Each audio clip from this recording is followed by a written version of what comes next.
The City of Soundsville is the name of this podcast, and as always, I am your host, Shadow Streak, and joined by me is... RJ App. Wow. Wow, it's you. No, I said ow. I wasn't prepared. When we started, he started earlier than I thought he would, and that just hurt my ears. Hey, RJ. Yeah. Cry about it. I am. And cope. I'm coping. Cope, my friend. All right. So, hello, everybody, and welcome back to the City of Soundsville podcast. We're back with another exciting Season 3 episode pairing this week. But before we get into that, I always like to open up the floor to our good friend and our beloved co-commentator, RJ, to ask him if there's anything in the news that he would like to talk about before we dive into it. Yeah, so not much. The Powerpuff Girls reboot is apparently back on Hulu. I don't know how long ago that was, so if anybody cares and really wants to watch the Powerpuff Girls reboot legally, then literally nobody. Hulu is your place.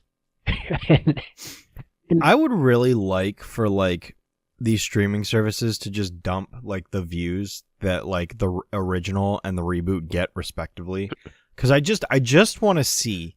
That might upset us. So I don't even want to know, to be honest. Well, I do want to know. I genuinely want to know what the kids are choosing to consume. Because I look at the viewership on YouTube of the reboot videos versus the classic episodes. Okay.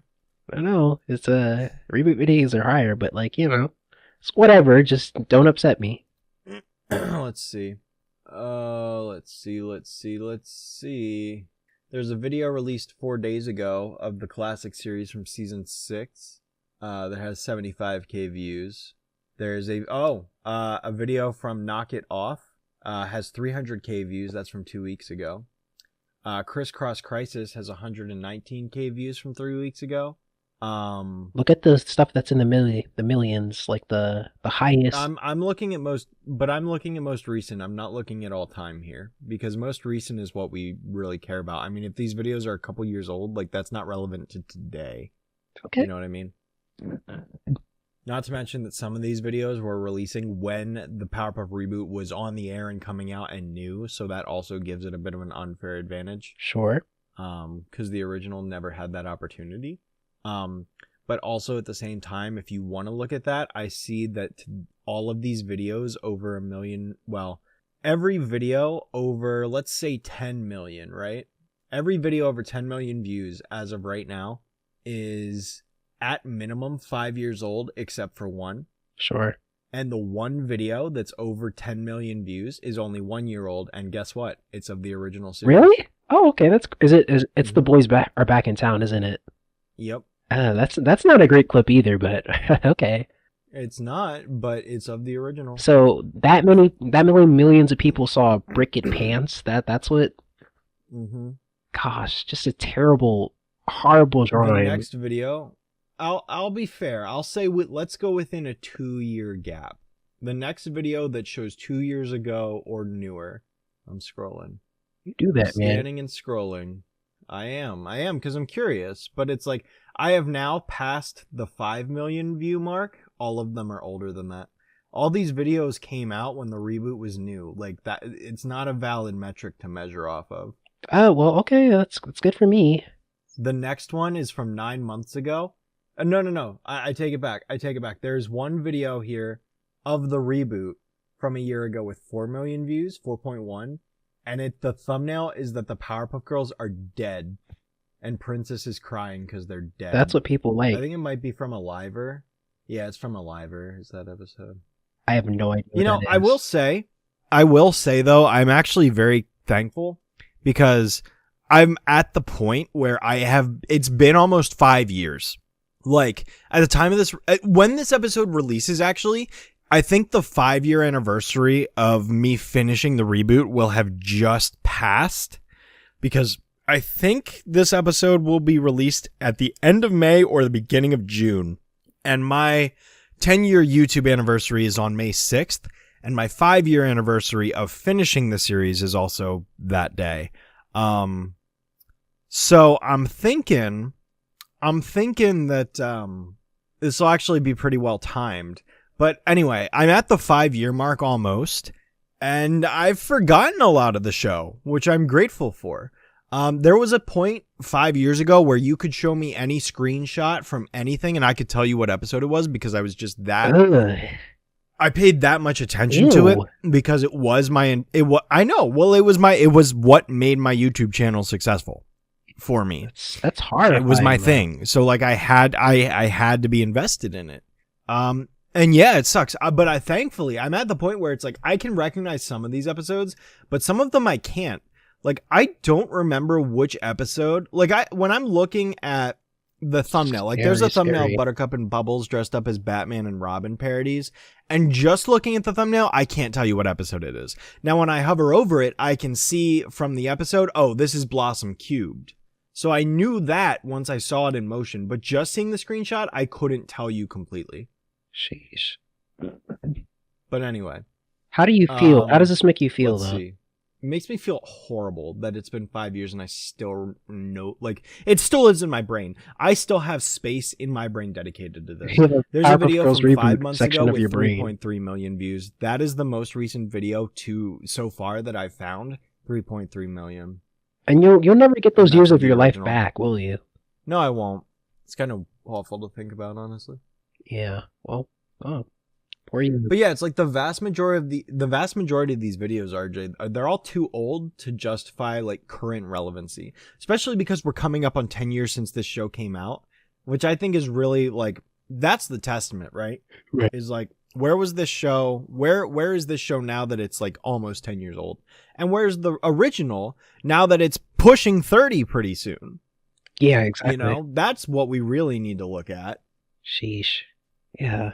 Well, I mean, you will always have a space in your brain for the original, so, you know.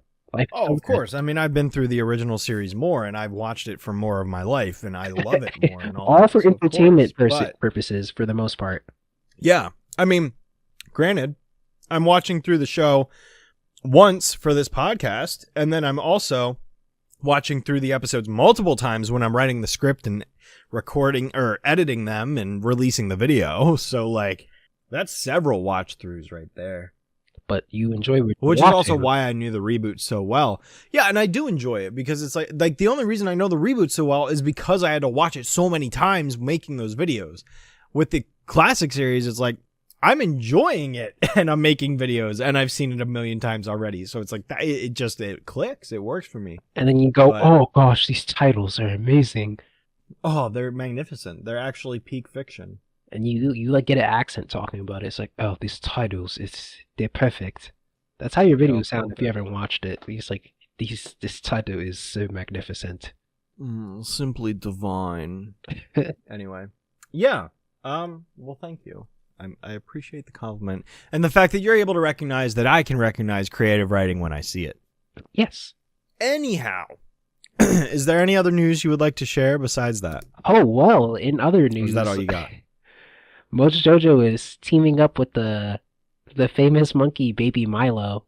Are you familiar with Baby Milo? I don't know what that is. You're gonna need to provide some context because I don't know what you're talking about. Baby Milo is something that has a lot of merchandise. It's just this chibi monkey that has like a blank expression. Teamed up with SpongeBob and his buddies before, but now he's teaming up with Mojo. So now Mojo looks just as, you know, expressionless and chibi as Baby Milo. It's a little fashion collab.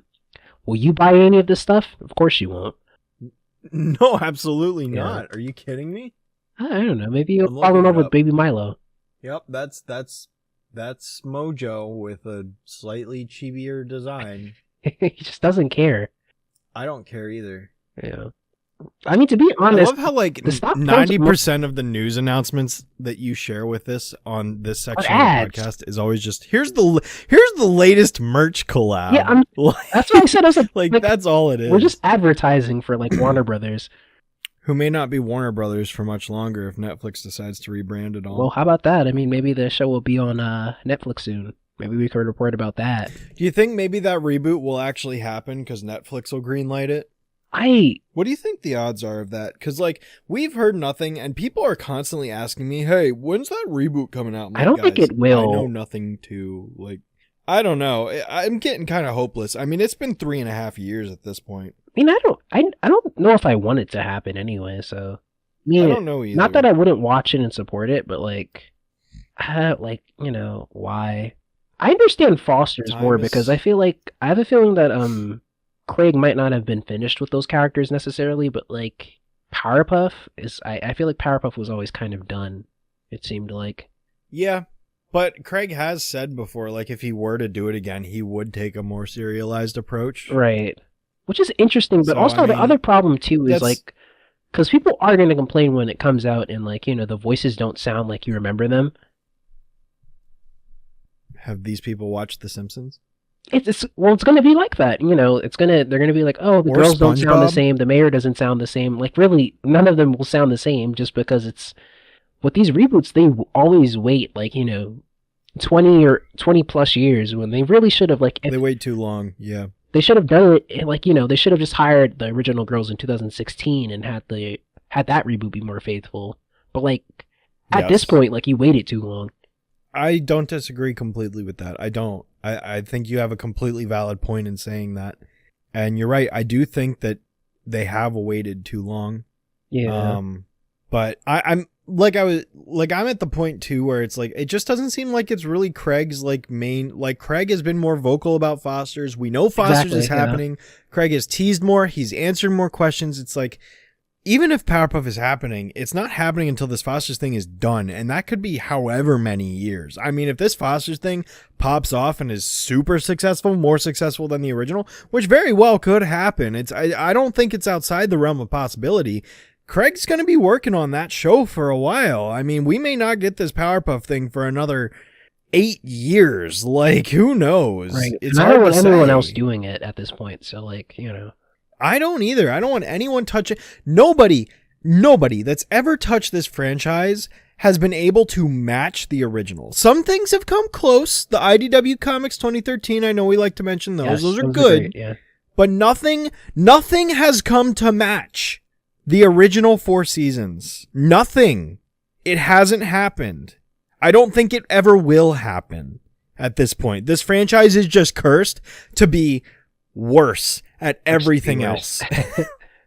It's just cursed. Nobody seems to have the capability to actually make something good out of this property. Like outside of, again, those IDW comics, and obviously we haven't read the most recent comics yet, which we said we would do like how many episodes ago now at this point? I mean, we also did say why So, we didn't do that yet I mean, I know, but because I don't want to be negative.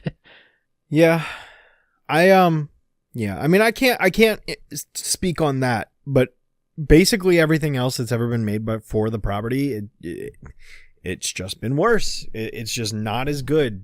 And I bumped my mic. I apologize. It's not as good as the original 4 seasons. I don't know. I just think it's such a near impossible feat to accomplish at this point. So, Like, did you ever feel that Powerpuff was cut short? Like, I didn't really feel like it was ever cut short. I did in 2013 when I got really into the series again, like after Really? getting away from it for a while. But that was when I was like at peak.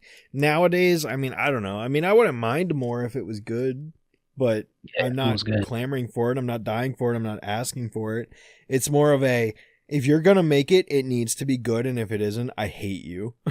That's it. Basically is my That is it. mindset. Yeah. Like, I hate because like not good. that's how I feel. It's like if you're going to do it, you need to do it right. You need to make it good. Or I'll And kill if you. you fail, you should be ashamed of yourself. I am not violent like that, RJ, but I'm not afraid to express my disdain and dislike for something if I recognize that it's bad. And unfortunately with this property, I hold the original 4 seasons in such a high regard that something coming out that's worse is very, in my eyes, detrimental. Okay, interesting. feel. I didn't even want to have this like open up this tangent, but I'm glad we talked about this because like the last time I heard that, I was just like, I'm Yeah. not. I don't really want it to come out. If it does and it's great, then great, of course. But I'm not Yeah, necessarily my clamoring mindset is for like it. my take is like I'm not asking for it.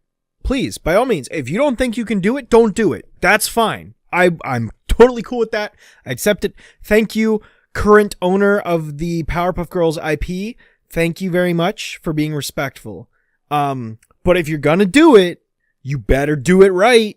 And here's another thing. And if you don't, you're on the naughty list and you're gonna get coal for Christmas. Right. And another thing is, like, once again, like 120 reviews by me talking about how bad it is. Anyway, Craig was kind of right. They really shouldn't have, like, they really shouldn't have made the information about it being in development public, because people think that's the same thing as a green light.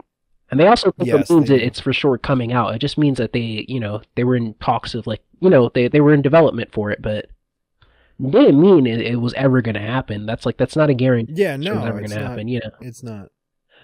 So sometimes, It is not. And hopefully if Craig does something original, if that Foster's thing comes out, like, I hope people don't harass him with, like, don't harass him saying, hey, when's the Powerpuff Girls coming out? Because I don't think it will, but if it does, fine. But if it doesn't, I really don't care. It needs to be good if it does. Yeah, right. And, it's... Well, I really don't have that big a problem with, like, actors aging, but you could hear it a little bit in Multiverses with like all of them, to be honest.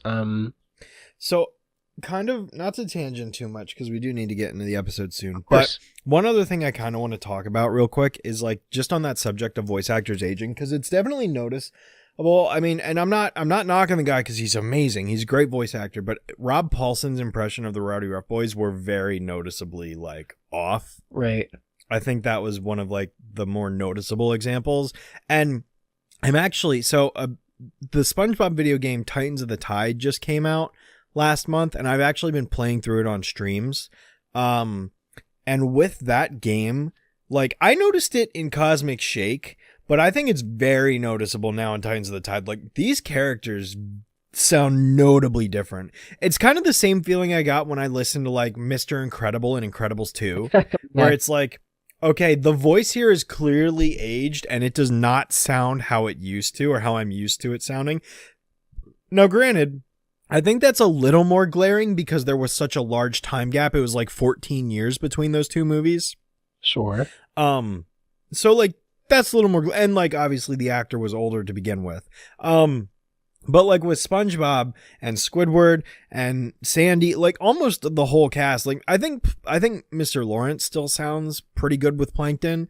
But almost the entire rest of the cast, and I guess Patrick's not too bad either. Bill Fagerbaki. I think I pronounced that right. But, like, everybody else sounds like they've aged, and it's like, I'm noticing it. It's there. So I don't know. I mean, I feel like it's going to be more of the other example with Incredibles when it comes to Powerpuff.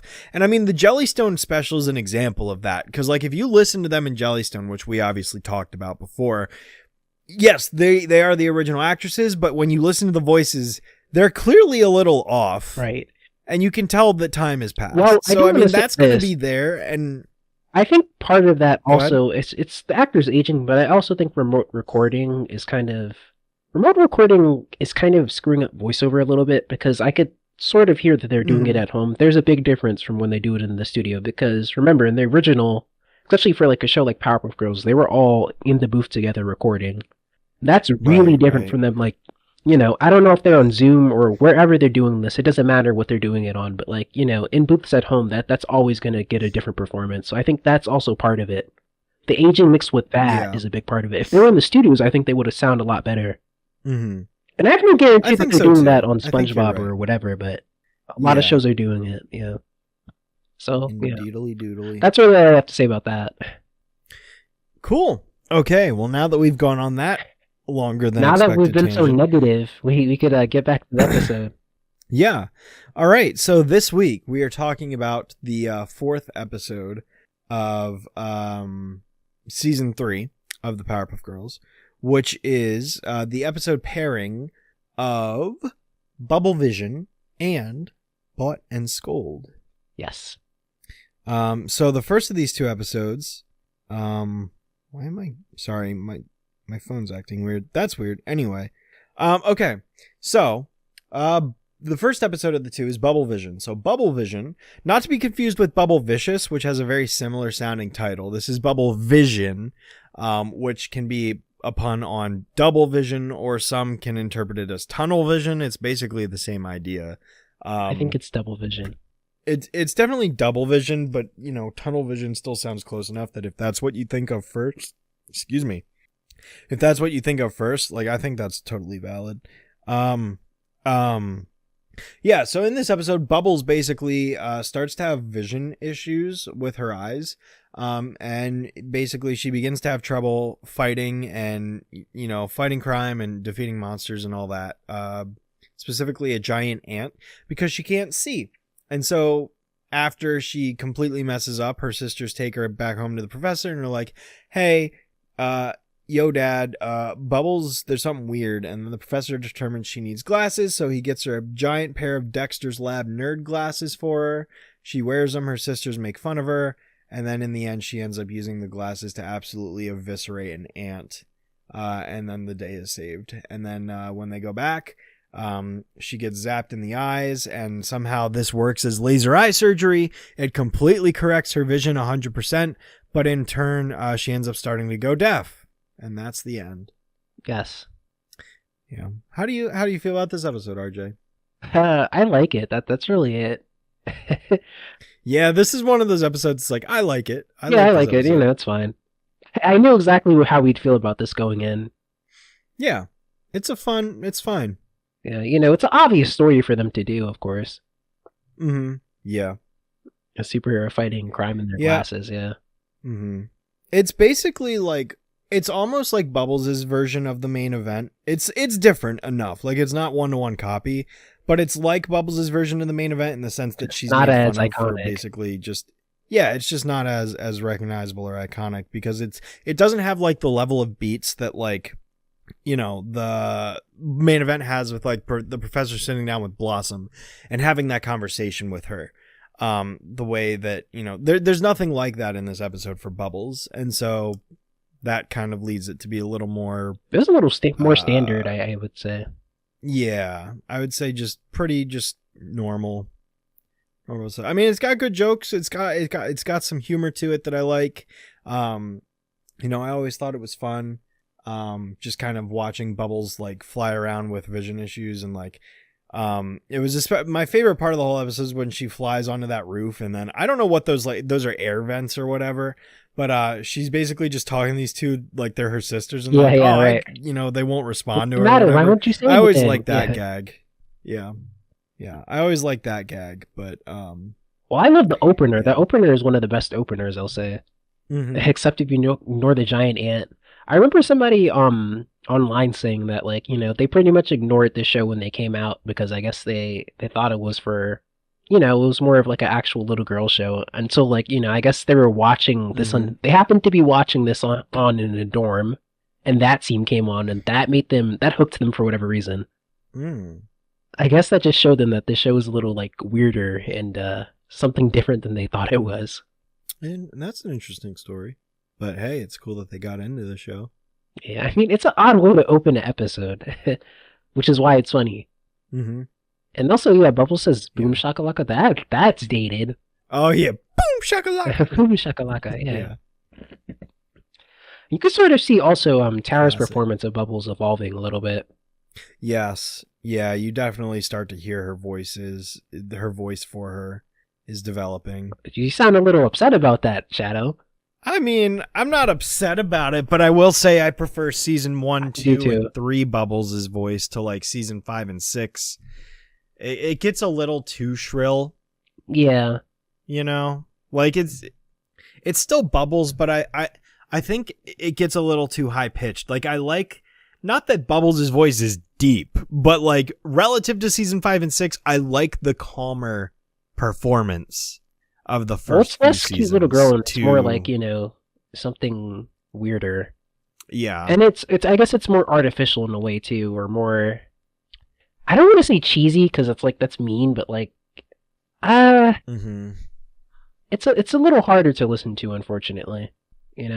I can't think of a better word than shrill, to be honest. Shrill, yeah, that's it. Kind of reminiscent of Tara Strong's Harley Quinn. I don't hate it, but yeah, a little bit, yeah. And again, I don't hate it by any means. I just have a preference for the older seasons performances. Yeah, me too. Basically. But I have to say when like her vision gets cured, that shot of like Bubbles sliding across the floor, that is super cool. I always loved that. mm-hmm. That's really fun in motion. Yeah, I'm actually gonna pull it up to watch it right now just to see it. Yeah, everybody, if you haven't seen this, like that scene is really fun to watch in motion. Just really great storyboarding. And I guess, yeah, they had to use some special effects to get this, get the light that bright over the cells. I mean, I would think that is just special effects on the computer. And they didn't actually perform anything on the actual cells. And it is nice to see some scenes without dialogue in this, too. Mm-hmm. One of the great things about this show. What do you think about yeah, I just watched Blossom it. and Buttercup's tease? I like that perspective. What do I think of what? Sorry? I was commenting on the sliding. I like the perspective shot. Yeah, it's very like cool. The glasses on the right and her on the left. Yeah. It's one of the things they're very good at, it's like effective storyboarding, like, that makes it's like more cinematic, but it's also easier to animate at the same time, very smart. Mm-hmm. What do you think of Blossom Definitely. and Buttercup's teasing? I don't know. I mean, it's kind of the same idea with the main event, right? It's like the two sisters make fun of, the one that's... Or they're at least trying to hide it in that one. They're just being mean in this one. I mean, yeah, I guess they are, yeah. This isn't a complaint, by the way, for me. The older siblings... It's the older siblings picking on the younger one, I guess. Right. I mean, I don't know. I can see it being kind of... I mean, I guess if you're upset about it, but I don't know. I just see it as siblings being siblings. I haven't heard many people being upset by this one. I don't know. I guess they did something right with this one. Yeah. I don't know. I think Bubbles with glasses is cute. I don't think she's... Yeah, and of course the first shot of her with glasses, of course, is amazing. Yeah. Very memorable. Definitely. But I don't think she looks goofy at all. Yeah. Well, they do, Yeah, I know. And I like Blossom's like, you don't look like a dork, you look like a nerd. A nerd, yeah. Oh, man. Yeah, but they get their little karma served back to them at the end when the ant gets melted all over them. So, right. Yeah, I do like it. Like in that final battle, like Bubbles is still struggling to see. She's like, which one is it? That always made me laugh. And Bubbles is like, shooting laser beams, just like Bubbles, you're missing badly. Yeah, but then I always love the shot too, like at the end when she's there and she zaps through the glasses, and then like just the transition of like the shot of like her in the corner and then like the ant, like it's like the horizontal perspective of like them walking across the roof or whatever, the ant I should say, and then you just see it kind of blast out from the corner and up. Just like the frame rate on that, I don't know, it's just so perfect. It just looks so silky smooth. I love it. Which is funny because if you see how like Blossom, Buttercup, like they have the ants all over it, that's actually like that's really gross. Yeah. I don't think people process like how gross that really is. Mm-hmm. It's just disgusting. I also like that the ant just like gets blasted into pieces. Yeah. It has to be brutal. Well, he had that coming. Yeah, I mean it was an ant, so it's okay.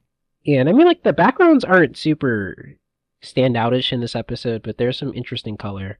Yeah, it's got I mean it's very yellow with some orange. Yeah. A few interesting things, like it's not super outrageous. Yeah, but again, we've praised this show for it before. Just love the sheer diversity and background color schemes. This show, every episode has a different color scheme. It's just so great and awesome and cool and epic. Yeah, indeedly doodly. Yes, Bubblevision, great episode. I also really like the I don't know what, like you mentioned the lighting effect or whatever. For some reason it has like a texture to it, like a sandy grain texture, which like don't get me wrong, I know like that's just the cell and like just the look of the animation, but like when you just see it with the vibrant lighting of the red and you can see the grainy texture, it just looks cool. It does. It's like a construction paper almost kind of texture. Yeah, you're right. It is very similar. Yeah, like, and it makes me nostalgic for this age when this show was new and I was doing arts and crafts in school with construction paper, and now I'm nostalgic. Stop being nostalgic. I'm trying. This has been, but I can't. This whole show makes me nostalgic, RJ. It's part of the reason why I love it so much. I It hate gives me nostalgia. great nostalgia. How dare you? That's a subject for a different podcast, though. A different podcast. Yeah. Oh, really now? Yeah, it's a therapy podcast. Oh? Yeah. Are you doing a podcast without me? And that's the first thing. That's the first thing you said. It's not like, "How are you feeling?" Wow, Yeah. deep. Yeah. No, I'm Are not you doing a doing podcast without you. me? I couldn't do a podcast without you. Like, I literally am not capable. I'm not being like, I'm not being cute. That's true. I'm not You're capable. actually not capable. Yeah. Look at you and your incapability. Yeah. Aw. Oh, everybody loves it, I think. I hope. How adorable. Adorable, get me. How adorable. I can't do anything. They can't do anything right. Yep. Dang. All right. We're ready to go to the next one, I let's guess. see. Yeah, I don't know. I don't know if I have very much else to say about this one. Yeah, I mean, it's kind of average. It's good. It's just a little average.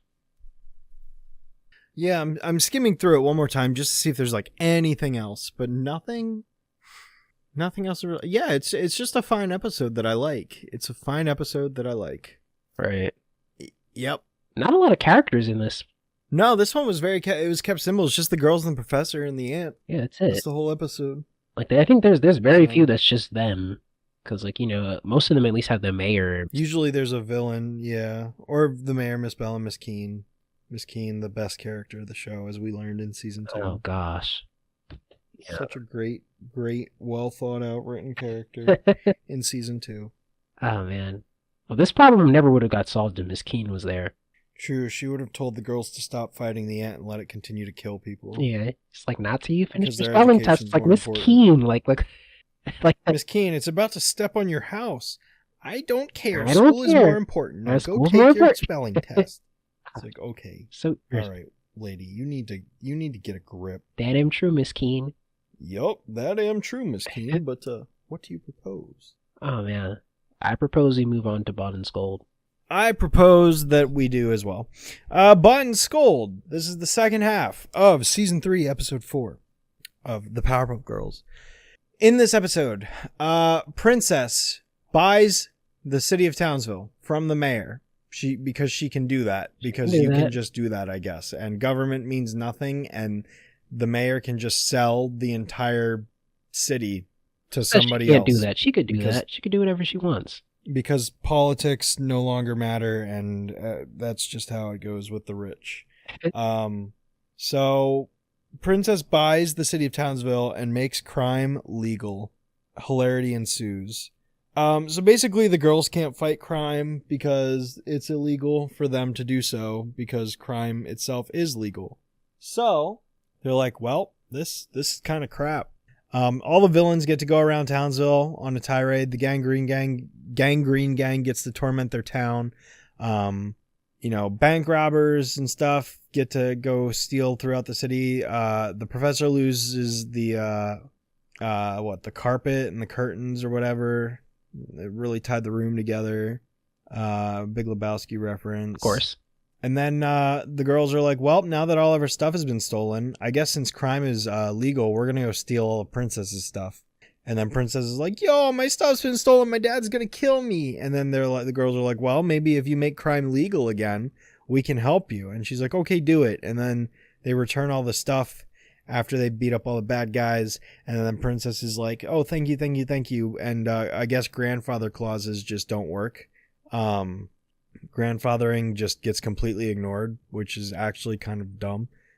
Even though, like, don't get me wrong, I think the criminal should be punished, but at the same time, it's like, grandfathering is just not a thing, I guess. It's like, that's not how the law should work. I mean, if you did something that was legal today and then it becomes illegal in a week, you should not be arrested for that. Well, some of them were actively committing the crimes as the bill was signed. I know, and that's different. That's different if they're actively committing the crimes. But like all of that stuff that was stolen from the girl's house, I mean, I don't know. They're SOL. I mean, I don't know what to tell them.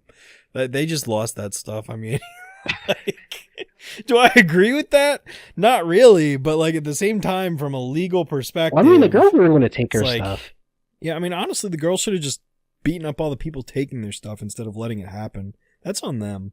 Because like if crime is now legal, the girls are allowed to just beat them up. Wait, you're talking about Princess's like stuff? they can actually. No. I'm talking about the girls and the professor's stuff in their Oh, house. When all those people are just going in and just taking their stuff out, the girls have the legal ability to just beat them up because they want to and can. yeah, they could be thugs. They can't beat them up. Like, this is the thing. I wish the episode, granted, I know what I'm talking about. It's the Powerpuff Girls. But it would have been cool if the episode acknowledged the legal loophole of like, okay, well, we're not going to beat these guys up because they're doing a crime. We're going to beat them up because we can, because it's not a crime to do that. And then they beat them up. Like, I don't know. I think that would have been fun. Then they could have at least kept their stuff. I don't think how's that ethical to make as a children's series? That's why I said I know what I'm talking about. It's just like, But I still that'd think be it'd so be funny. fun. It's like, well, What do you mean? Wait. What the hell do you mean ethical? They beat up Mr. Mime. I know, you're right. They beat up You're Rainbow right. after he turned back, even though he didn't deserve it. I understand that they're thugs already, but those little girls I are don't want thugs. to hear it. You don't want to hear it, huh? I don't. I understand that. You better. I mean, overall, what do you think of this episode? Overall, I like this episode too. Yeah, this is really. This is actually an episode that I vividly remember watching a lot as a kid. I specifically remember seeing this episode quite frequently. A lot of season 3 episodes actually that we haven't even gotten to yet. It's like, cause like, here's the thing. It's like when I grew up with this show, right? So like I discovered the show in like the summer of 99. I don't have great memories. I was 3, 4, 5 watching the show in 99, 2000, 2001. Like I have bits of memories here and there. By the time 2002, 2003 is rolling around, the movie's coming out or came out, you know, we had moved into my new house. I have more visual memories of like watching the show by the time I'm 6 years old. I have more consistent memories that are still in my head. And a lot of season 3 and 4 were being aired at that time. Right. More than season 1 and 2. And I actually, back in July of this year, I was actually working on a video idea because I have a video idea and I don't know if I'm ever going to make it or not, but I wanted to go back and basically be like, what if I made a video on every single Flash game that was released on Cartoon Network's website? How many, I was curious, I was like, how many Flash games are there? How much effort would this take for me to do? And so I went into Wayback Machine. I used the Flashpoint Archive software as well, which basically is the way that all Flash games have been preserved now that Flash Player is no longer supported by Adobe. Sure. So I did research on this and I went back in time on the Wayback Machine and really dug into Cartoon Network's website. And I've never done it. Like I've used the Wayback Machine, but I've never done deep dive research like that until I was working on this video, which I need to go back and finish at some point. But I was digging and somehow I stumbled upon a schedule of Cartoon Network, and back in time, pre-2000, like, you know, pre-2007 or whatever, maybe they still did it. Basically in the city era and the Powerhouse era, like the good old days, Cartoon Network would have on every show's page the schedule of when they would be airing next. So I was able to go in to I think in 2003 for my 7th birthday, I clicked on that day, and because they had a Powerpuff schedule archived that day or around that time. And I was curious to see, okay, what episodes were airing. And I could see back like to June. So I could see back like a month or two or whatever. And then I had to go to a different archive page or whatever. And I could see like what they were airing and how often they were airing it and blah, blah, blah. And in 2003, the schedule was dominated by season 3 and 4. And it's like, right. I would see repeat, and then like there'd be a little bit of season 1 here or 2 there, but very minimal. But it's like they were just airing the latest season a lot on repeat. And that lines up perfectly with my memories of like seeing season 3 episodes like this one, you know, and Bubblevision, and having that recurring in my head. I mean, I have a recurring memory of watching Insect Inside. I have a distinct memory of watching Insect Inside in the new house. I have a distinct memory of watching Best Rainy Day Adventure in the new house. Like there's other episodes, don't get me wrong, but season 3 especially is like really resonates with like my first 2 years living in my new house, at the time new house, when I was 6, when my parents moved us. Right. So that's very significant to me, and that's what I kind of associate a lot of season 3 with, is the first time I moved and that house, which my parents still live in to this day, don't get me wrong. I was actually just there for Thanksgiving not too long ago. Oh. But just having nostalgic memories of moving into that house when I was 5 and then going into kindergarten at 6 and watching Cartoon Network in my first year or two on my dad's old big screen, like CRT TV screen, or what, it wasn't CRTV. It was a different kind. I forget. I don't remember what kind of TV it would have been, but it was like a big box, basically a big 4x3 box. And just watching this show on it, and it's just very nostalgic for me. I didn't mean to go down another tangent, but you know what, I did. But Bought and Scold is definitely an episode that really, among most other season 3 episodes, this one and then Headsuckers Moxie, which we haven't gotten to yet. Oh gosh. Those two especially, like, regardless of how the episode is, they trigger the nostalgic memories because I can distinctly visualize myself sitting on my couch watching the show. What a choice. And watching these episodes. I know, right? Like, it's just arbitrary, but that's just the way my brain works. Like, I remember the most random of details, RJ. Like, it's like I can't explain it. My brain is just full of the most random moments in time that just I can recite, and they come to the surface and then they disappear, and I've never forgotten and never will forget certain things, and certain things I probably will forget, but you know. Anyway, I'm rambling again. Point is, yeah, I have a very nostalgic connection to Bought and Scold. I like the episode. I think it's fun. I like that Princess is able to pay off the mayor with, what is it, Jello or whatever? I forget what he calls them. Turkish Delight. The Turkish Delights. That's what. How could I resist? Yeah, I love that. But at the same time, it's like, okay, I mean, I guess you can just sell the city to someone. Sure. I guess the government is a business after all. We were all wrong. I just like how tired Miss Bellum is. Like, she's so disappointed and, annoyed about this. Yeah. Yep. But she chose to go with the mayor there anyways. Well, was Princess going to hire her? I don't know. Maybe. They're both redheads. It's kind of confusing, the details of what Miss Bellum does, and what her contract makes her do. Because did she really have to dress up for Fuzzy? I mean, I guess she really wanted to keep her job. Yeah, maybe Fuzzy did pay her well, at least. I don't know. Yeah, gosh. So maybe But you would think that Princess would be willing to pay because she's loaded. Well, she's still a landlord, as much money as she has. So yeah, I guess that's fair. Which we'll see later. I love that gag so much. Mm-hmm. Yeah. And yeah, this episode visually isn't really that exciting, but there's some fun background in it. I disagree. I think there is one part of the episode that is visually exciting, and it's her walking down that really long hallway. My favorite thing about that is, like, and I never even noticed it the first couple times as a kid. Like, it actually took me a little bit to pick up on it, because I remember distinctly having a epiphany moment of like, oh, wait a second. The episode, for those who haven't seen it in a while or may not have seen it or whatever, at one point, Princess is sleeping, and in the middle of the night, she gets up to get a glass of water because she's thirsty. So the episode shows us that she's getting out of bed. She walks through like 3 hallways of she walks through them with like all her dad's cars. And then there's like all these fancy, whatever. Hang on. I'm trying to see if I can find what else is there. All these toys that she has.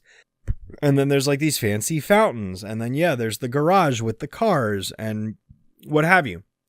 And we get all these like numerous establishing shots, and then it, cuts over to her going to the fridge, and then it pans back in the same shot. There's not even a cut. And all of a sudden, all of the, the suits of armor are gone. The fountains are gone. Everything, her bed is gone. The toys are gone. I could have sworn there was a shot of a garage, but maybe I'm thinking of something else. I must be thinking of a different episode. Well, because there is no a lot of the cars. It's not a garage, though. Is there a shot where she goes into her dad's garage and there's no cars there? Yes, there is actually. Yeah, you're Maybe I right. just haven't seen it. Okay. My brain is not. And I have to say the textures are I'm very not good on crazy. like the dirt streaks from the Yeah, tires. What I wanted to get at was like just the level of detail and like the textures and the rooms Yeah, and the very good design. Like textures. they stand out, and it's like they even shaded the rooms to be a darker shade to reflect that. Like, yeah, it's obviously nighttime. You know, I'm watching it right now, so like I'm seeing Princess run and scream. Yeah, she does go to the garage, and all the cars are gone. There's just marks, and then she goes to her dad's den, and everything's gone. And it's like just super cool, you know, that like the episode kind of just does this sudden twist of like, you know, you have to be paying attention. And like me at a young age, when you don't pick up on it, and then all of a sudden Princess freaks out, it's like, wait, what? And then like you pick up on it later and you're like, oh, Yeah, excellent you know, visual storytelling. Yeah. yeah, absolutely. It's one of those things. It's like, to your point about Bubblevision, it's like, yes, there's dialogue, but it's just Princess mumbling to herself Which I about how love, by the way. agitated she is that she has to get up and get a glass So of I should water. call them right now So and it's have them like, come get me a water. yeah, yeah, and it's like that's like it's visual. Like, yes, there's dialogue, but it is the story is being progressed visually rather than through the characters talking. Princess's rambling is just a little thing that she's doing is like a character moment for her to exemplify like, okay, yeah, she's bratty and rotten and frustrated over something so simple. Everything else is happening around her and she's not paying attention to it because she's so fixated on how frustrated she is that she doesn't notice the girls come in and take all her stuff. Right. Yeah. But, And you're right. You know what? When I said this episode wasn't that interesting, I was really hung up on like the way the characters are drawn. It's not my favorite it's not my favorite style of I guess design for the characters. They're not really on model. They're like but they're also super on model in a way that I don't like at the same time. I don't know. I think some of the character designs of like the people that go into the professor and the girl's house are a little weird. Well, I mean, those are those are takeoffs of the people who worked on the show. Yeah. You know, I know one of them is Andy Bialk. Yeah, it's a few of those guys. Craig might be in it, you That know. makes sense. And yeah, you mentioned the Big Lebowski reference. You know, that's the most obvious Yep. one. I really tied the room together. I just it's very funny how Tom Kane delivers it. I don't even know if he watched the movie, but Mm-hmm. they're just funny line reads. Like, hey, this is a private residence, man. Yep. Yeah, but yeah, some of the backgrounds are very beautiful, and I also love when the sun is rising, they show there's a Yeah. shot of that if you do remember that like that is very well done. Yeah. That's actually a good point because it's like I'm actually watching it right now. There is some pretty apparent green screening going on around the border of the windows. I mean, But I think it looks obviously back pretty, then so like you I weren't can going to excuse notice it. that because it's like, you know, digitally it makes it more obvious than, you know, back in the early 2000s when this episode would have premiered, you're not going to see that on a TV of that quality. Exactly, So, yeah, and of that size. So yeah. So like that's the important thing to keep in mind. But I still think it looks good for what it is. So oh, I do too. I think it looks fine. Because I mean, we're still in the hand-drawn era. right, May it rest in peace. it's never coming back. And nope. The best we got was that fixed movie Gendy did that people were upset about. I haven't seen that yet. Neither have I. Part of me is kind of disappointed that it's like of all the hand-drawn animated movies we could have possibly gotten, like that's what we got. A lot of people feel that way. And it basically, yeah, and it's like there was a chance to bring it back if this movie was like the best thing ever, but the premise kind of held that back from ever being possible. So it's kind of unfortunate, but at the same time, I haven't seen it. It could be funny. I don't know. I mean, very I think regardless, raunchy. it wouldn't be my type of thing. But I like Indy. That's all. That's my opinion on the movie. I do. That's it. Honestly, the only thing the only reason I'd even consider watching the movie, I may not watch it. I don't know. It's only because Gendy did it. Yeah, if that's it was that's the anybody only else, thing. I If it wouldn't, weren't yeah. for Gendy being attached, I literally would not watch it. I would not care. But it's Gendy, and Gendy's like the best ever, and I do genuinely consider him to be the best. I don't throw this term around very loosely, even though a lot of people in the film industry like to use the word auteur very I don't know. It's not as sparingly used as it used to be. Mm-hmm. But I would genuinely consider Gendy to be an auteur of animation. Sure. I genuinely stand by that. I think he is the best animator we have in the modern era. Well, animation person, not just animator, but storyteller, storyboardist, director, all of it, the whole shebang. He is the full package when it comes to animated projects. He is just the best. I firmly stand by that. And I really hope that his upcoming Black Knight project gets greenlit or something, because he teased it. He leaked it, a couple months ago. And I'm hopeful, because it's like, hey, we got caveman era, we got samurai. Let's get some medieval knight action in here. Like, let's do it, Like, that's a logical step for him to go towards. So yeah, you're right. I'm here for it. I hope it comes to fruition. I think he has another project going on besides it. I don't remember what it is, though. Hang on. I can look it up. Good old Gendy. Let's see. Is there a Primal Season 3 coming? I don't remember. A Season 3 of what? A Primal? Yeah. I believe they are making a Season 3 if it hasn't already come out. Let's see. Well... The third season's actually... RJ, the third season premieres in January. Oh. Which at the time of this episode's release has already come out. January 11th, 2026. Yeah, watch that, guys. I can't wait. Good episode. Yeah, watch Primal, dude. Primal's so good. Primal is so good. I hope season 3 is just as good as the other two. Such a good show. Gendy's a master. He's also working on... Okay, so he's working on 2 projects at the moment, besides this Primal season. Motel Transylvania, I guess, is a show. He didn't make that. He didn't work on that, did he? He is... Well, it's just part of his filmography. Let me see.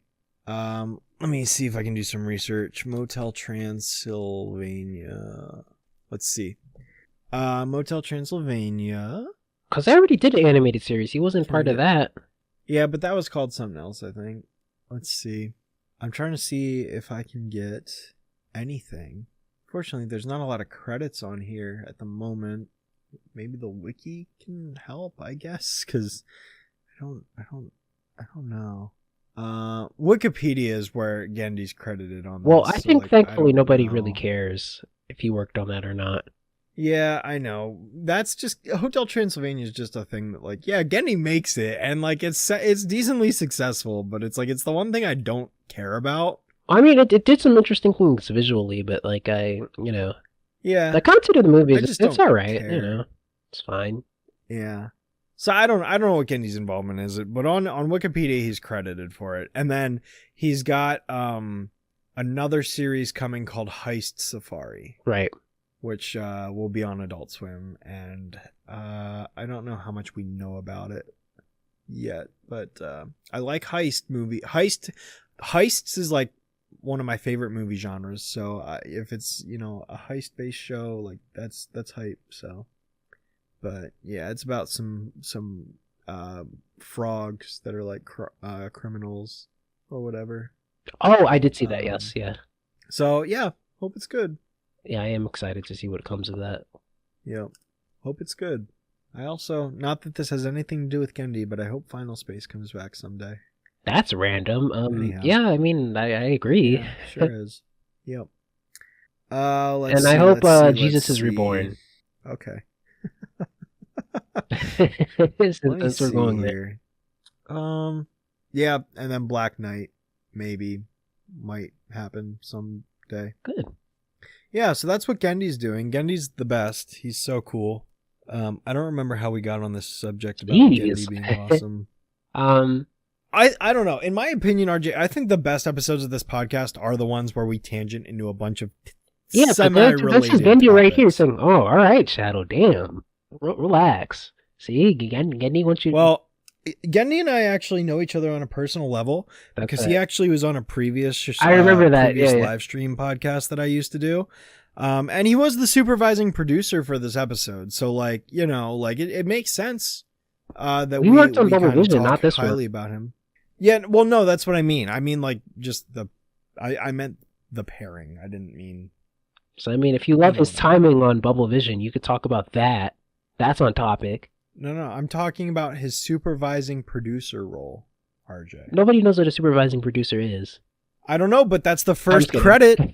I think it's just he's the second. It's the first credit. He's the second showrunner in command, basically. So yes, he probably touched every episode. Yeah, and that's why the show's so good. Yes, yeah. Yeah, it's good stuff. It's a good show. I mean, like we said too, is like this a lot of this show is like Craig, but like Gendy's part of that too. Gendy's right there with. It was the same thing. Yeah, Same thing with Dexter, right? Same thing with Dexter. Both. Yeah, it was like one of them. It was like one of them was Batman and the other was Robin. Like they both still were contributing. Yes, one was basically one took point and the other was kind of just support. But like they both contributed majorly. And they contribute to sensibility. Like once again, that's the thing with it. every show. Like the same thing with SpongeBob. It's not just Steve leaving. It's also Derek Drymon. Yeah, it's not just yes. That's a big part of the show. And like, yeah. I mean, and there's a handful of those guys that worked on the original couple seasons that made that show what it was. Right. You know. And then if just one of them are like moved and the whole show changes. That's just how it is. Simpsons, Adventure Time. Yeah, really, Simpsons especially. That's a project. That's a product of a lot of different people's work. Yep. Yeah. Yes, sir. Even though this show is very much Craig's vision, I will say that. I'm not trying to take anything away from them. Oh, yeah, absolutely. It's Craig's vision first. Yeah. But Gendy really helped enhance what was already an amazing concept. And you have to say, something even greater. Cindy Morrow boarded this one. I always like her writing. She always makes fun episodes that I like a lot and that are funny. And also Paul Rudish, just like visually, is just like, I think he might be like the best storyboard artist ever. Like he just makes these like very interesting compositions. It's like perfect for limited animation. It's just like if anybody studying animation storyboards, every time you see his storyboards, like that's the type of stuff you want to study. So there's a lot of his storyboarding brain in this episode. So that's more visual interest too. Even though I just said this one isn't that visually interesting. Yeah, make up your mind, RJ. Which one is it? It's both. It's really I just don't like that style that the characters are drawn in some of these episodes. Same thing with Bubblevision, really. I think it's once again I believe it's just a different team used different models for the characters. Yeah. I mean, I don't know. It doesn't really bother me. It shows up in a few episodes. It's like it's not the end of the world. I just don't prefer it to the usual style, which I believe is just them, really matching the layouts to the storyboards. That's usually what Powerpuff does, but these are just like super on model, but they don't use they're not the season 1 model, so I don't know where this model pack is. I'd be interested to find that. Well, is it the same company? I mean, these are all animated by Rough Draft, but I don't know if this is the studio overseas or if this was or if the US side actually updated the models. Maybe this is what Craig wanted the show to look like at this point. I don't know. Well, RJ, I would tell you to go ask him, but you lost access to being able to do that. I could try again. Well, he's not on Twitter anymore. Yeah, that's what I mean. He doesn't, his Twitter's gone. You can't DM him. That's really... Oh, I don't know if we ever said that on this podcast. RJ was in Craig's DMs at one point in time. It was very berated and, about animation. It was very R-rated, and they shared some pretty spicy pics. Wow, why would you say that? I'm just joking. I'm just slandering his career. It was very wholesome. RJ shared some of these DMs with me. It was very wholesome to see. Yes, it was nice. Very nice, man. Meet your hero. hero. You don't have him. Now you aren't in his DMs anymore, so you can't ask him if this. I can't harass him every time I have a question about his show that's 20 years old. Yeah, well, you should do it. You should do it anyway, right? Yeah, just do it. Ask him. And that's when he wasn't working on his Foster's project, though. I always did want to ask. I really should have. I really should ask about this though. He's on Blue Sky. I don't think he responds as much as he did on Twitter. Which, I mean, good enough, because, let's be honest, guys, some of your questions were not good. Some of you guys asked really poor questions. It's a Greg McCracken, so... Ain't that the truth? Ain't that the truth? And, yeah, he's working on the show now, so... And has a daughter. Yeah, usually Craig would only be active on Twitter more when he wasn't working on a show, it seemed. Anytime he was working on... when he was working on Kid Cosmic, he, dipped for a while. And then after Well, as she Kid should. Cosmic was coming out, he showed back up or whatever, and then he was pretty active for a bit. And then, well, Twitter became what it was, so. Right. Oh my gosh. Yeah. Shame. Does Mac listen to Bad Bunny? No. Is Blue Blue? Yes. Yeah, he's at the point where he's just fed up with it. It's just like... So what are the Powerpuff Girls' real names? Blossom, Bubbles, and Buttercup. Dude, I still can't get over that one question someone asked him about the toilet seat gag and Buttercup. Oh my god. I'll never forget. Oh my god. Some people. Did I tell you about the? I don't. We talked about the one where like somebody asked him. It's like, would you ever like have an episode where the girls kiss and you just no? No. That's right. Oh my god, I forgot. Oh my god. Oh man, I hate the internet sometimes. Yeah, there's such funny responses though. Yeah, the last time he responded on Blue Sky was 6 months ago. I think actually that happened to him on Blue Sky, so like he went to a different website and like it's not even better. So you see, the best part is the original. He put no, and the original question was deleted, so you just see a reply where he says no. Oh my god. Oh my gosh, you know? Holy if he was more active, we would have like a column on this podcast where we just read his replies. Yeah, if he was more active, we would totally do that. But, oh my gosh. Did you work on Johnny Test in 1989? No. No. Just no with a period. Do you think the Rowdy Rough Boys? No. No. He's like, why do you want the Rowdy Rough Boys to die? I don't. Even though they died in the original episode. Yeah. No. No. By the way, back to the episode, I just have to say, because I just saw the image of her with her pajamas on, I really like the design of her in pajamas. Princess. A lot of fun. And I have to say, one of the standout scenes that I always loved in this episode is the Gangrene Gang getting their butts kicked. Mm-hmm. So satisfying. They reuse this, the music from, I believe it's in Town and Out, but it kind of works better here. And you could kind of tell it's from Town and Out because it's not really typical Powerpuff music, but like it's really fun. Mm-hmm. And I love them, I always love when the girls have fun being violent. How she just takes his tire swing and just like throws it around. She crumples up the piece of paper and throws it at him. Mm-hmm. Like this is earned. Because again, they're really funny in like the beginning of the episode too. They just harass all the kindergartners once again. And Miss Keene doesn't have much to say about it once again. Mm-hmm. And also, I guess we have to talk about the beginning. I see that this episode, I see screenshots from this episode all the time. Some great recalls of the older villains. Yeah. There's some all of those shots of the villains, like half of them are very gifable. That one of him, just very the purple flames. Yes, I have that gif. Like some of the greatest drawings of the characters. It's so good. I love that one of Fuzzy is just so raw. Oh yeah, Fuzzy's whole design is weird. Yeah, he's like super, super detailed and like grotesque almost.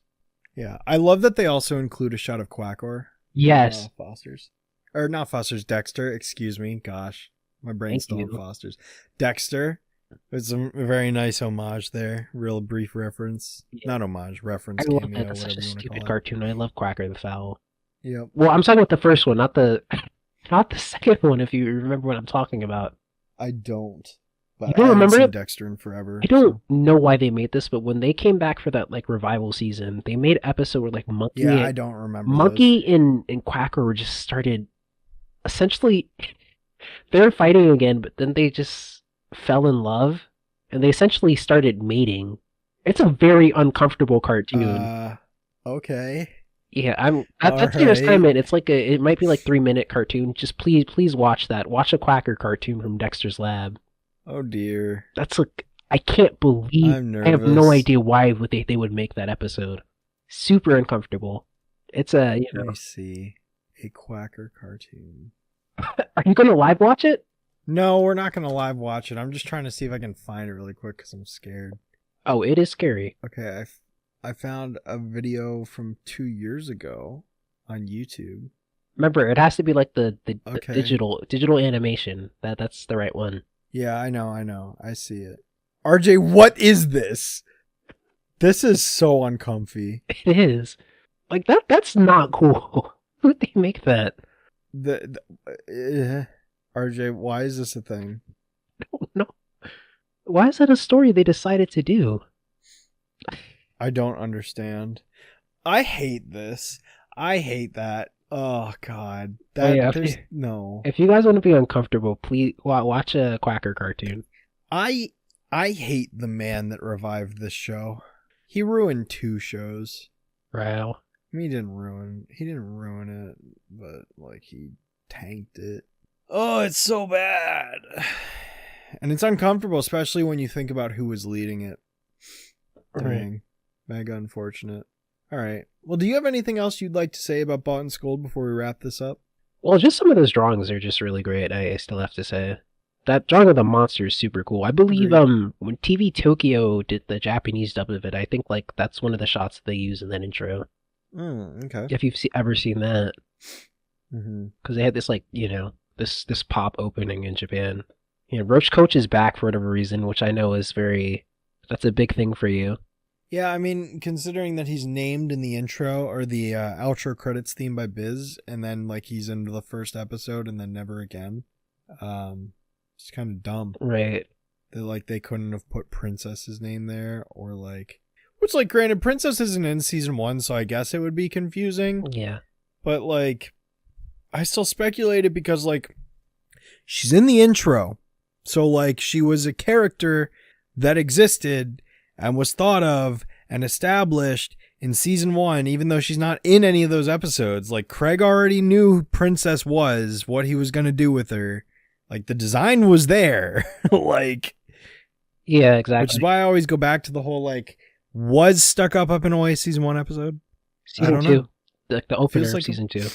No, I know that, RJ. When we talked about that episode on the podcast, we speculated that maybe that was a season 1 episode that got pushed into season 2.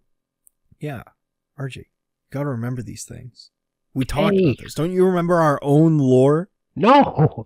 You do what? Well, you're slacking. You need to know the entire City of Soundsville podcast lore the way I do, and nobody else does. Yeah, which is why I always ask and forget that it's we said we were going to read the comics, right? Yeah, but did we really agree to that? Pretty sure we did. I would tell someone listening that follows our podcast to tell us in the comments, but nobody comments on our podcast episodes anymore because nobody listens to them. For all we know, we're talking into the void and there's nobody listening. Maybe there's 3 people that listen to this audio. Nobody's hearing our cries for help. Yeah, literally nobody's listening, so it doesn't really matter. All right, and I have to say they also, there's a shot of the Rowdy Rough Boys, and I'm sure a lot of fans were broke into a sweat when they saw that. Oh, they didn't just sweat, RJ. They screamed and oh my gosh, joy and cried. I love they these probably things. Cried too. Yeah, they probably. I recognize that. I remember that. Remember? That's what you guys sound like. Yeah, and that, of course, Jennifer Hale as Princess is always. When you fun. say you guys, are you talking about the 2 people that are listening to this podcast? I'm talking about the entire Rowdy Rough Boy fandom. Oh, okay. Well, maybe you shouldn't say you guys because none of them are listening to this. Oh, well, that's why I can make fun of them.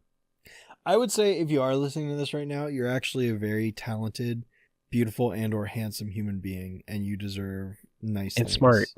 And you're smart, and you're really cool, and you're also very, very gifted when it comes to excelling in life. And Nixon would never put you on their enemies list. Yeah, and anyone who's not listening to this is a big dumb. Is stupid. And that's what I have to say to that. And is nasty and probably smells bad. All right, RJ, should we get into Q&A now? Yeah. I feel like we've dragged this episode on long enough. Okay. Yes, it did. Q&A. Let's do it. All right, this week we have questions from Liam Fitzgerald, 6311. 3 questions.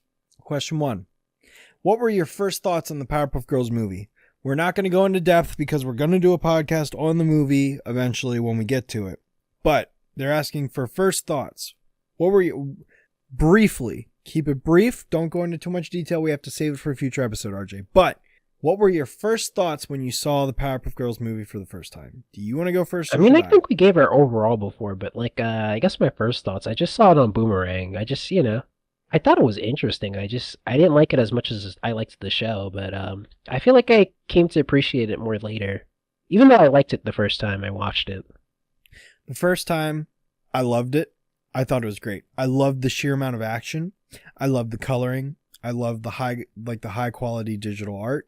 And I loved the soundtrack. I genuinely loved the movie. I thought it was great. First time. Yeah, I might. Second question. Oh, Unless you have something more to say. well, I just said I might have seen season 5 and 6 before I saw the movie, so I was like, oh, this style works a little better in the movie than it does in these episodes. No offense to those episodes. Right. Okay, go ahead. That's fair. All right, second question. This is probably catered just to me. What was your inspiration for creating PPG reviews? Well, I have to say it was a lot of RJ, tell me. it was a lot of things, cartoons and whatnot. Answer the question. For me, it was a mix of a couple things. One, Powerpuff Girls. Shocker, I know. Two, other YouTubers I followed at the time that made reviews. I wanted to be a YouTuber. I wanted to make videos. I wanted to share my thoughts and passion on the internet for a show that I felt at the time nobody cared about. Mm-hmm. Hang on. You kind of were filling a void. Yeah, sorry, my alarm just went off to give my cat her medicine, so I have to go do that after we finish recording.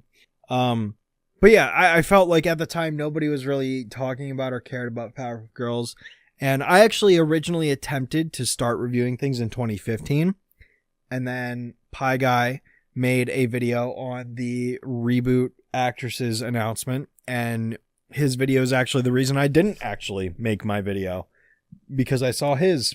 That video is how I discovered I watched him. those, yeah. Nope. I take it back. I technically knew of his existence since 2013, but I never watched his videos. The first one I watched was that. And because I watched it, he basically said everything I was going to say. I didn't make a video.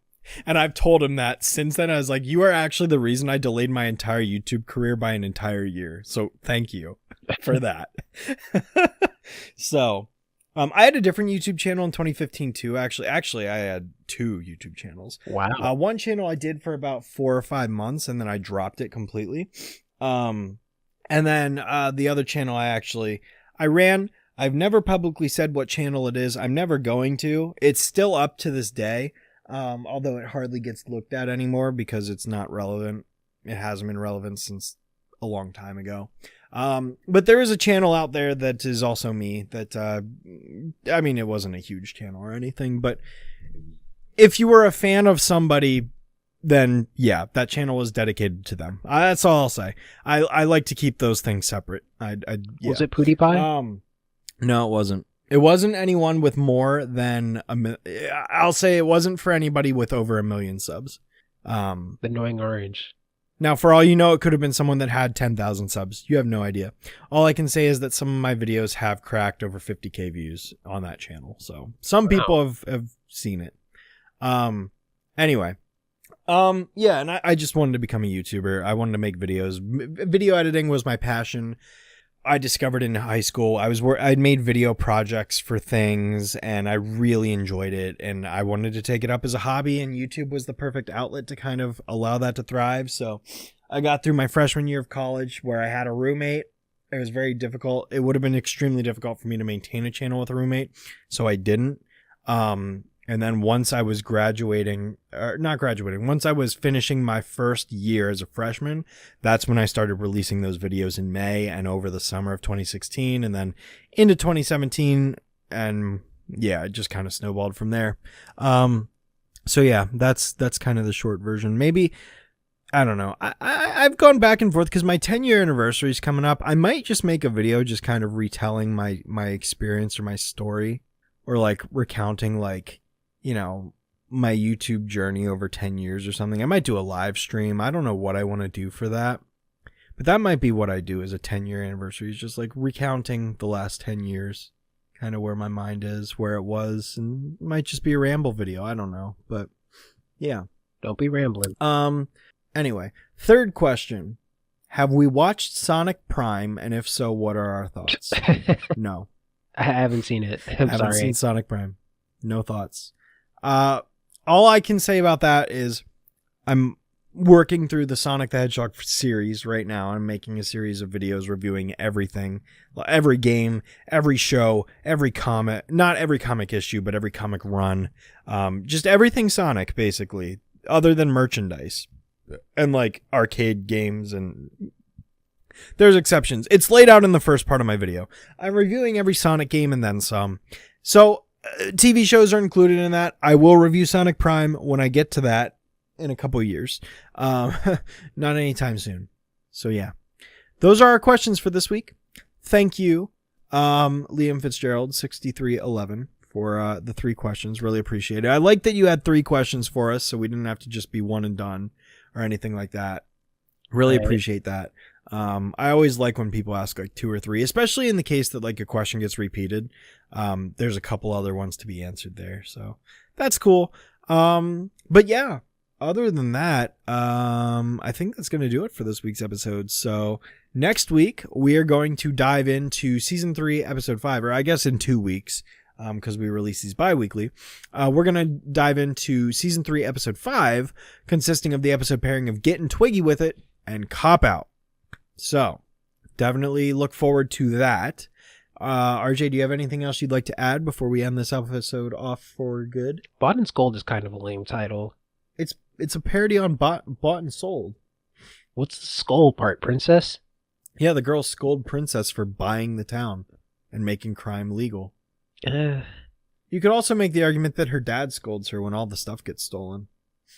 Does he? I mean, she's still spoiled brat after this. I mean, yeah, but that's just the nature of her character. Yeah, I don't know. Not Just great. you're scolded doesn't mean you grow as a person. I think it's a fine episode title. I don't think it's bad. It's all right. I thought you would be more nitpicky about this, but fine. No, I'm nitpicky about Catmandu. Catman does something in that, but whatever. But what is the pun? Like, the only thing is Catmandu like a place, but that has nothing to do with anything. Like, that's not and like, if you're really gonna say like the Catman does something, like what is that? Like, what do you mean? I just think that's Catman do thing? Like, what are you talking about? Catman's doing a thing. Catman, he do. Like, okay, all right. Like, the professor's not even a cat. Like, okay. He's kind of a Catman. No, he's like, whatever.